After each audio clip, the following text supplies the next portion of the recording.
कुछ इवेंट्स का सिलसिला शुरू हुआ। उन घटनाओं में एपीआई सचिन वाजे ये अरेस्ट हुए। एटीएस ने भी कुछ लोगों को अरेस्ट किया और कई चीजें इसमें से बाहर आई। और इस बीच मुंबई के पूर्व पुलिस कमिश्नर श्री परमवीर सिंह, इन्होंने एक पत्र माननीय मुख्यमंत्री जी को लिखा और उस पत्र में उन्होंने ये आरोप लगाया कि तकरीबन 100 करोड़ रुपए की हफ्ता वसूली के टारगेट्स ये गृह मंत्री जी ने एपीआई वाजे और उनकी टीम को दिए थे। और उसी के चलते एक कंट्रोवर्सी खड़ी हुई, वो कोर्ट में भी गए। कल आदरणीय शरद पवार साहब इस मामले को लेकर उन्होंने एक प्रेस की और परमवीर के दावे इसलिए झूठे हैं कि गृह मंत्री तो 1 तारीख से 15 तारीख तक अस्पताल में थे, फिर होम क्वारंटाइन थे। और जो ट्वीट्स पवार साहब के हैंडल से हुए, उन ट्वीट्स में यह दिखाई पड़ता है कि मानो गृह मंत्री जी ये नागपुर में होम क्वारंटाइन थे। सबसे पहली बात तो यह है कि आप में से कई लोगों ने देखा भी है, कुछ ने बताया भी है, ये माननीय गृह मंत्री जी का मैनिफेस्ट है। 15 तारीख को एक प्राइवेट जेट से वे मुंबई आ गए थे। उससे पहले उन्होंने प्रेस की, उस प्रेस का वीडियो तो कल ही मैंने जारी कर दिया था। और अगर हम देखेंगे तो 15 तारीख से वे अपने घर पर थे, लेकिन मेरे पास पुलिस विभाग के भी 2 मूवमेंट्स के कागज है। पुलिस विभाग में रोज मूवमेंट्स के बारे में कहा जाता है, बताया जाता है, उनका एक मैनिफेस्ट तैयार होता है मूवमेंट्स का। और अगर हम देखें तो इसमें तारीख जो है एक 17 फरवरी है। 17 फरवरी में जो लिखा हुआ है तो भगत सिंह कोश्यारी जी मुंबई रहेंगे, उद्धव ठाकरे जी अपने सोई अनुसार, अजित पवार जी मुंबई, शरद पवार जी पुणे, नितिन गडकरी जी दिल्ली और अनिल देशमुख जी इसमें लिखा है 17 फरवरी 2021 15 वाजता, 15 बजे यानी 3 बजे मोटरीने सह्याद्री गेस्ट हाऊस येथे आगमन आणि ओपन। दूसरा एक 24 तारीख का मैनिफेस्ट है, जिसमें वापिस चूंकि ये सारे Z+ प्रोटेक्टिव होंगे इसलिए इन्हीं का नाम इसमें आता है। फिर कोश्यारी जी, उद्धव ठाकरे जी, कोश्यारी जी मुंबई, उद्धव ठाकरे जी सोई अनुसार, अजित दादा पवार सह्याद्री अतिथि गृह 15 बजे, 3 बजे शरद पवार साहब मुंबई, नितिन गडकरी जी दिल्ली, अनिल देशमुख जी ये 11 बजे 24/2/2021 11 बजे मोटरीने निवासस्थान ते मंत्रालय जाणार, सोयीने निवासस्थानी परत येणार। अब ये मैनिफेस्ट है, गए कि नहीं मुझे पता नहीं है, इसलिए मैं इसके ऊपर कोई दावा नहीं करूंगा, लेकिन ये पुलिस के मूवमेंट के मैनिफेस्ट ये मेरे हाथ में लगे हुए हैं। सबसे महत्व की बात इसमें यह है कि जो परमवीर सिंह इन्होंने पत्र लिखा है, आप सभी ने, मैंने कल भी उसको ट्वीट भी किया था, उस पत्र में SMS का एक या व्हाट्सएप जो भी होगा उसका उन्होंने एक सबूत दिया है, एक एविडेंस दिया है, और जिसमें बहुत स्पष्ट रूप से वो पूछते 16 मार्च को and what is the date of Vaze's meeting with HM sir, और उसमें ACP पाटिल बोलते हैं yes sir but it is in the end of February. तो इसलिए मुझे लगता है कि कल आदरणीय पवार साहब को सही ब्रीफिंग नहीं दी गई थी। एक राष्ट्रीय नेता के मुंह से, और जो देश में जाने माने नेता माने जाते हैं, उनके मुंह से कल गलत बातें कहलवाई और जो प्रोटेक्ट करने का प्रयास ये कल किया गया, मुझे ऐसा लगता है कि वो पूरे तरीके से कंप्लीट एक्सपोज हुआ है। और मेरा मानना यह है कि 15 से 27 इस बीच गृह मंत्री जी जो होम क्वारंटाइन थे वो आइसोलेशन में नहीं थे। कई लोग उनको मिले हैं, कई अधिकारी उनको मिले हैं, और जिसके बारे में जानकारी अगर हासिल करनी है तो बहुत आसान है। दूसरा एक महत्व का विषय मैं आप लोगों के सामने रखना चाहता हूं। मैंने परसों की मेरी प्रेस कॉन्फ्रेंस में कहा था कि ट्रांसफर्स का एक रैकेट ये कमिश्नर ऑफ इंटेलिजेंस ने पकड़ा। पकड़ने से पहले बकायदा डीजी और एसीएस होम की परमिशन ली और उसका एक रिपोर्ट, ये रिपोर्ट भी उन्होंने माननीय मुख्यमंत्री जी तक पहुंचाया। 2017 में जिस समय मैं मुख्यमंत्री और गृह मंत्री था, आप लोगों को याद होगा कि मुझे जानकारी मिली थी कि मुंबई के किसी होटल में कुछ लोग डीलिंग कर रहे हैं और कुछ पुलिस अधिकारी वहां जा रहे हैं। मैंने तुरंत कमिश्नर इंटेलिजेंस को बुलाया, मुंबई सीपी को बुलाया, एक प्लान ऑपरेशन हमने किया, तुरंत इंटरसेप्शन किए, उन सभी लोगों को अरेस्ट किया और चार्जशीट भी दाखिल हुई क्योंकि सारे सबूत इंटरसेप्शन के माध्यम से थे। इसी प्रकार से वही सीओआई जब उस समय थी, वही सीओआई अभी भी थी। और मैं बहुत स्पष्ट कर देना चाहता हूं कि मेरे आने से पहले भी माननीय आर पाटिल जी के समय कमिश्नर ऑफ इंटेलिजेंस वही सीओआई थी, श्रीमती रश्मि शुक्ला, और इसलिए उनको तीनों गवर्नमेंट का एक्सपीरियंस है। तो उनको जब यह जानकारी मिली कि एक रैकेट ये मिनिस्टर का नाम इस्तेमाल कर रहा है, उनके ऑफिस के लोगों के नाम आ रहे हैं और कहीं ना कहीं ट्रांसफर पोस्टिंग में पुलिस वालों से सीधी बातचीत चल रही है, तो उन्होंने बकायदा उसके बारे में डीजी साहब के ध्यान में ला कर दिया। और फिर नियम के अनुसार माननीय डीजी साहब ने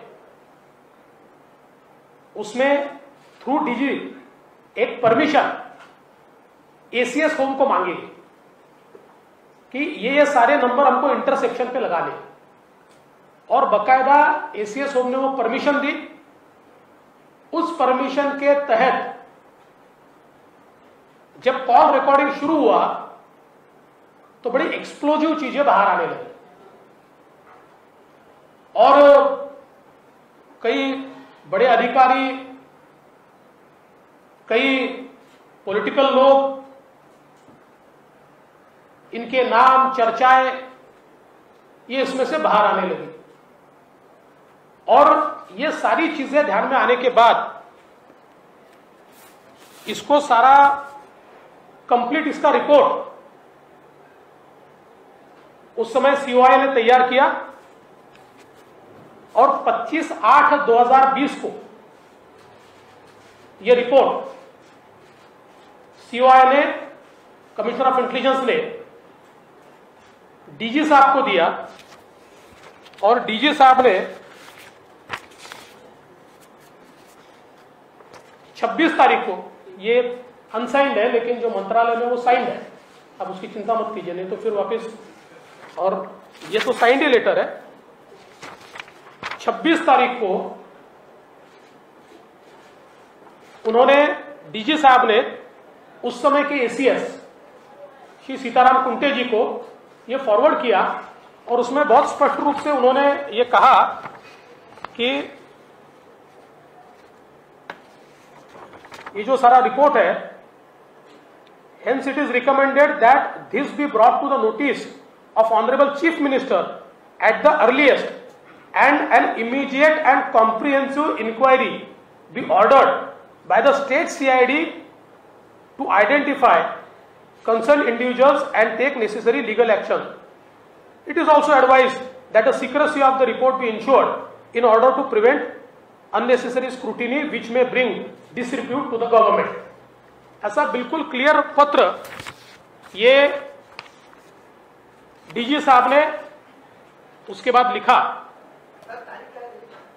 26/8। पहला जो है जो सीओआई ने लिखा हुआ है वो 25/8/2020 का है, यानी आज से 9 महीने पहले, कितना, हाँ 8-9 महीने पहले। दूसरा वो 26/8 का है। मेरी जानकारी के अनुसार उसके बाद इसके बारे में पूरी ब्रीफिंग ये माननीय मुख्यमंत्री जी को हुई और मुख्यमंत्री जी ने कंसर्न भी जाहिर किया और ये मेरे पास डेटा है, करीबन 6.3 जीबी का, 6.3 जीबी का ये डेटा मेरे पास है कि जिसके अंदर ये सारे कॉल्स इंटरसेप्ट किए हुए और ये एक पूरा रिपोर्ट इसका जो है, मतलब ये कवरिंग लेटर है और कवरिंग लेटर के साथ ये पूरे ट्रांसक्रिप्ट्स उसके ये रिपोर्ट के साथ माननीय मुख्यमंत्री जी को भेजे गए। लेकिन जब यह ध्यान में आया कि इसके ऊपर कोई कार्रवाई नहीं हो रही तो डीजी साहब ने भी प्रयास किया। आश्चर्य की बात यह हुई कि मुख्यमंत्री जी के यहां से वो रिपोर्ट गृह मंत्री जी के यहां चली थी और उसके बाद इसके ऊपर कार्रवाई होना दूर, कार्रवाई किस पर हुई? कार्रवाई हुई कमिश्नर इंटेलिजेंस पे। कैसे हुई? तो पहले कमिश्नर इंटेलिजेंस को, वो सीनियर मोस्ट थी, डीजी का उनका प्रमोशन था, उनका डीजी का प्रमोशन रोक दिया गया और उनके नीचे वालों को एडवांस प्रमोशन दिया गया। उसके बाद चूंकि उनका रिकॉर्ड इम्पेकेबल था, सारे उनके सीआर बिल्कुल अच्छे थे, तो उसके चलते उनको प्रमोशन देना ही पड़ा। तो उनको प्रमोशन ऐसी जगह दिया, डीजी सिविल डिफेंस, जो पोस्ट के अस्तित्व में नहीं है। और सरकार पोस्ट तैयार कर सकती है लेकिन उनको देते समय कैबिनेट का भी अप्रूवल नहीं दिया पोस्ट तैयार करने के लिए। और 10 बाय 10 का केबिन उनको दिया गया, मतलब उनको बताया गया कि आपने ये जो इंटरसेप्शंस किए नियम के अनुसार और रिपोर्ट जो तैयार की, ये रिपोर्ट तैयार करना आपकी गलती है, क्योंकि इसमें जो लोग लिप्त हैं वे सारे के सारे लोग इसके कारण एक्सपोज होते हैं। और जैसा मैंने कहा, जानबूझकर 25 अगस्त 2020 से आज तक इतने सेंसिटिव रिपोर्ट पर कोई कार्रवाई नहीं की गई। आश्चर्य की बात ऐसी है, इस रिपोर्ट में जिनके नाम आए हैं उनको वही पोस्टिंग्स मिली है, उनको वही पोस्टिंग्स मिली है। और इसलिए यह बहुत ही गंभीर इस प्रकार का मामला है। मैं उनका लेटर जरूर आपको एक्सेस कराऊंगा, पर मैं उसके एनेक्स्चर्स और ये इंफॉर्मेशन आपको नहीं दूंगा, क्योंकि ये बहुत सेंसिटिव नेचर की है। इसमें कई अफसरों के नाम आते हैं, कुछ सीनियर अफसर्स के भी नाम आते हैं, और इसलिए मैंने आज शाम को दिल्ली में होम सेक्रेटरी की अपॉइंटमेंट मांगी है। इस प्रेस कॉन्फ्रेंस के बाद मैं दिल्ली जाने वाला हूं और ये पूरी जानकारी मैं होम सेक्रेटरी को दूंगा और मैं उनसे निवेदन करूंगा, चूंकि कई आईपीएस अफसर है, कुछ नॉन आईपीएस भी है, कुछ छोटे भी अफसर है, लेकिन चूंकि वो सेंट्रल गवर्नमेंट के अंडर आते हैं और उनके कस्टोडियन ये सेंट्रल गवर्नमेंट है, इसलिए होम सेक्रेटरी इस पूरे मामले की जांच ये सीबीआई से करे, इस प्रकार की मांग मैं होम सेक्रेटरी को करने वाला हूं। आपल्याला माहिती आहे की काल माननीय पवार साहेबांनी दिल्लीला एक प्रेस कॉन्फरन्स घेतली आणि श्री अनिल देशमुख जी पहिले ऍडमिट होते, नंतर होम क्वारंटीन होते, त्यामुळे परमवीर सिंग यांचं पत्र चुकीचं आहे असं सांगण्याचा प्रयत्न केला। मात्र त्यानंतर तात्काळ मी एक व्हिडिओ रिलीज केला आणि त्या व्हिडिओच्या माध्यमातून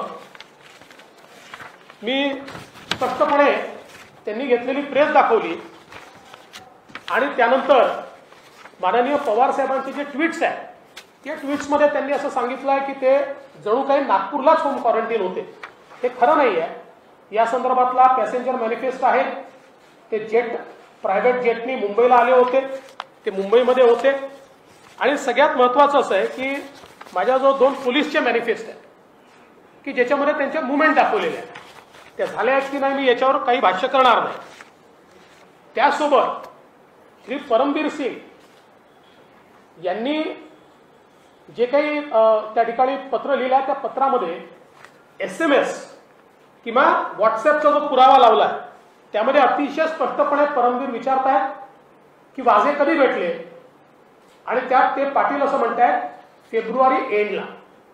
त्यामुळे काल पवार साहेबांनी चौकशीही न करण्याकरता किंवा राजीनामा द्यायची आवश्यकता नाही याकरता जी कारणं सांगितली, मला असं वाटतं की पवार साहेबांना चुकीचं ब्रीफिंग देण्यात आलं आणि एवढ्या मोठ्या नेत्याला अशा प्रकारे चुकीच्या गोष्टी त्यांच्या तोंडातून वदवून उघडं पाडणं, खरं म्हणजे एनसीपीनेच विचार केला पाहिजे की याच्या पाठीमागे कोण आहे, कारण त्यातली सगळ्या गोष्टी या चुकीच्या निघालेल्या आहेत आणि 15 ते 27च्या दरम्यान कोण कोण त्यांच्या घरी गृहमंत्र्यांना भेटत होतं या संदर्भातली सगळी माहिती ही आपल्याला उपलब्धच आहे किंवा उपलब्ध होऊ शकते। मी त्याहीपेक्षा एका गंभीर बाबीकडे लक्ष वेधू इच्छितो आणि ती म्हणजे मी परवाच्या माझ्या प्रेस कॉन्फरन्समध्ये अतिशय स्पष्टपणे बोललो होतो की एक परमवीर सिंग हे अशा प्रकारे तक्रार करणारे पहिले व्यक्ती नाही आहेत, तर त्याच्यापूर्वी डीजींनी एक रिपोर्ट दिलेला आहे आणि माझ्याकडे आता त्यावेळेच्या कमिशनर इंटेलिजन्सच्या रिपोर्टची कॉपी आहे, त्या कॉपी सोबतचे सगळे एनेक्स्चर्स आहेत आणि जवळजवळ हा डेटा आहे 6.3 GB चा की ज्याच्यामध्ये सगळ्या कॉल रेकॉर्डचा इंटरसेप्शन आहे आणि याच्यामध्ये ज्यावेळेस मी मुख्यमंत्री होतो त्यावेळेस 2017 साली आम्हाला असंच लक्षात आलं होतं की एका हॉटेलमध्ये डीलिंग होत आहे, काही पोलीस अधिकारी तिथे जात आहेत। तात्काळ मी कमिशनर इंटेलिजन्सला सांगितलं, मग आम्ही मुंबई पोलिसांना सोबत घेतलं, त्याचं कंप्लीट इंटरसेप्शन केलं आणि त्या ठिकाणी धाड टाकून त्यांना पकडलं, 8 लोकांना 7-8 लोकांना जेलमध्ये टाकलं, त्यांच्यावर चार्जशीट देखील दाखल केली।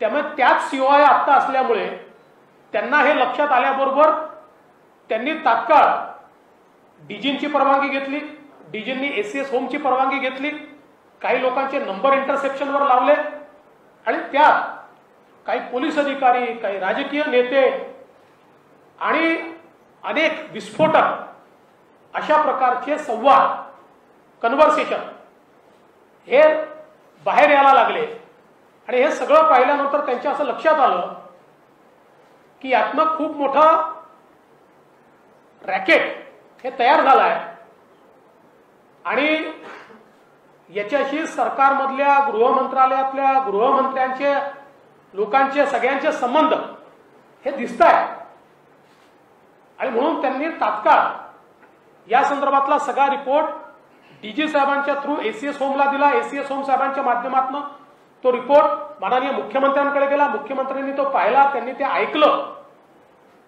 पण त्याच्यावर कुठलीच कारवाई झाली नाही. 8 ऑगस्ट 2020 आजपर्यंत त्या रिपोर्टवर कुठलीही कारवाई झाली नाहीये. आपण जर बघितलं तर डीजी साहेबांनी स्पष्टपणे आपल्या पत्रात म्हटलेलं आहे की फार सिरियस आहे आणि याची सीआयडीची चौकशी केली पाहिजे. सीआयडी सोडा, साधी पीएसआयची, एपीआयची चौकशी देखील त्या ठिकाणी त्यांनी या बाबतीत केली नाही आणि उलट हा सगळा प्रश्न ज्यांनी उपस्थित केला त्या कमिशनर इंटेलिजन्सलाच त्या ठिकाणी शिक्षा देण्यात आली. त्यांचं प्रमोशन डीजीचं होतं, सिनियर मोस्ट होत्या, तर थांबवलं. त्यांच्या नंतरच्यांना ऍडव्हान्स प्रमोशन दिलं आणि त्यांना प्रमोशन देणं आवश्यकच होतं कारण त्यांचे सीआर चांगले होते. म्हणून त्यांना एक विशेष पोस्ट तयार केली. ती कॅबिनेटच्या अप्रुव्हल शिवाय डीजी सिव्हिल डिफेन्स 10x10चं केबिन आणि त्यांना त्या ठिकाणी प्रमोशन दिल्याचं दाखवलं आणि त्यांच्यावर अन्याय केला. या दरम्यान सगळ्यात महत्वाचं की याच्यामध्ये ज्यांची नावं आली अशाच लोकांचं त्या ठिकाणी प्रमोशन, अशाच लोकांचं पोस्टिंग हे ज्यावेळेस समोर आलं त्यावेळी डीजी साहेबांनी त्याला ऑब्जेक्शन घेतलं. डीजी म्हणाले की यांचं पोस्टिंग करणं योग्य नाही. पण ज्यावेळेस डीजींच्या लक्षात आलं की दबावात हे पोस्टिंग होत आहे त्यावेळी तत्कालीन डीजी सुबोध जयस्वाल यांनी सेंट्रल डेप्युटेशन घेतलं. त्यांनी सांगितलं पाप माझ्या हातून करू नका, तुम्ही कारवाई पण करत नाही आणि म्हणून त्यांनी सेंट्रल डेप्युटेशन घेतलं आणि सीओआय कमिशनर इंटेलिजन्स यांनी देखील सेंट्रल डेप्युटेशन घेतलं आणि म्हणून अतिशय पोलीस दलाला आणि गृह विभागाला लाजिरवाणा अशा प्रकारचा सगळा प्रकार आहे. मला आश्चर्य या गोष्टीचं वाटतं की मुख्यमंत्र्यांनी याच्यावर कुठलीही कारवाई का केली नाही. उलट त्यांनी ते गृहमंत्र्यांकडेच पाठवून दिलं आणि ज्यांनी अशा प्रकारे सगळं बाहेर काढलं, मुख्यमंत्र्यांकडे जीएडी विभाग आहे आणि सगळे आयपीएस ऑफिसर त्यांच्या अंतर्गत येतात आणि तरी देखील सीओआय त्यावेळेच्या कमिशनर इंटेलिजन्स यांच्यावर अन्याय का झाला.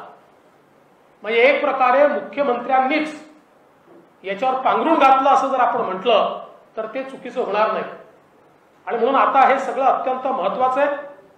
या संदर्भातलं पत्र मी वाटल्यास आपल्याला देतोय. बाकी गोष्टी मी आपल्या समोर देणार नाही. या फार सेन्सिटिव्ह गोष्टी आहेत.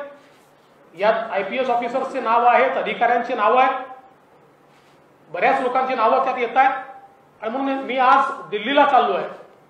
माननीय गृह सचिवांना मी भेटून ही सगळी इन्फॉर्मेशन, त्यांना सील्ड इन्फॉर्मेशन त्यांच्याकडे देतोय. सगळे माझ्याकडचे पुरावे हे त्यांच्याकडे मी देतोय आणि मी त्यांना विनंती करणार आहे की याच्यामध्ये आयपीएस ऑफिसरचे कस्टोडियन ते असल्यामुळे याची सीबीआयची इन्क्वायरी ही त्यांनी करावी अशा प्रकारची मी मागणी करणार.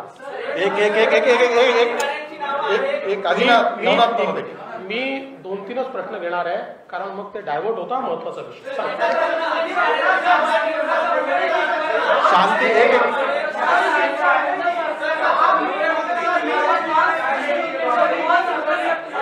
असं विचारायचं काही होणार नाही. एक प्रश्न.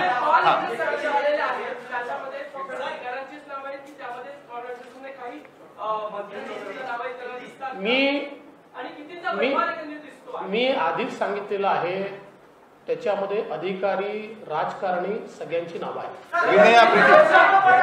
उसमें अधिकारी और पॉलिटिशियन सबके नाम.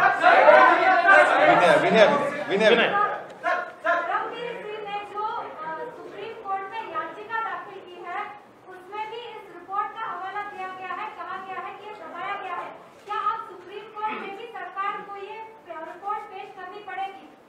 देखिए, इसकी जानकारी तो मुझे नहीं है, ये तो सरकार को और सुप्रीम कोर्ट को तय करना पड़ेगा।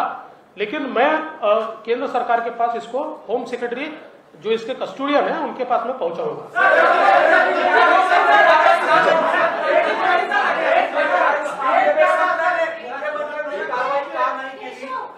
हो प्रीति, इसके बाद प्रीति, मला असं वाटतं की मुख्यमंत्र्यांना याचं गांभीर्य लक्षात आलं होतं, तथापि आपलं सरकार वाचवण्याकरता त्यांनीही याच्याकडे दुर्लक्ष केलेलं आहे। आणि मला असं वाटतं की इतक्या गंभीर प्रकरणाकडे दुर्लक्ष करण्याचं नेमकं कारण काय आहे, अजून त्याच्या मागे काय आहे का, हे मुख्यमंत्री सांगू शकतात। प्रीति प्रीति प्रीति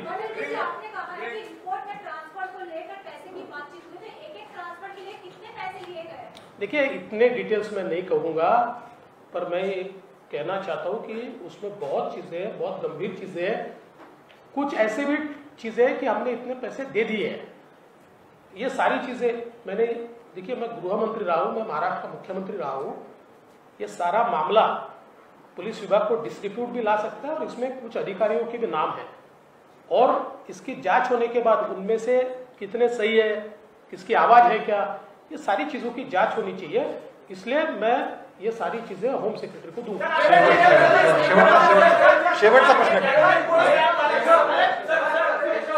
हाँ कमलेश, शेवट उसमें किस तरह के सबूत सामने, और दूसरा इससे जुड़ा सवाल क्या, इसको फिर कोर्ट के सामने अपने इस पे कार्रवाई की है? देखिए,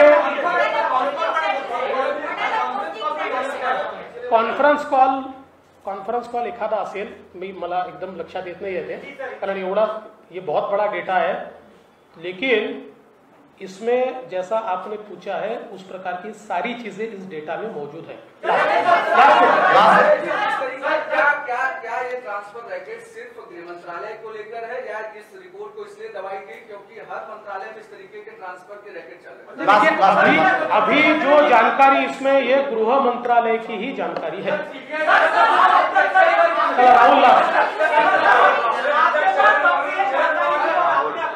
राहुल मोठे नेते आहेत, पण महाविकास आघाडीचे शिल्पकार वगळता दुसरं कुठलंही संविधानिक पद यांच्याकडे नाहीये। सलग 2 दिवस ते प्रेस कॉन्फरन्स घेत आहे, इतकं गंभीर, इतकं मिनिट टू मिनिट ब्रीथिंग त्यांना होते।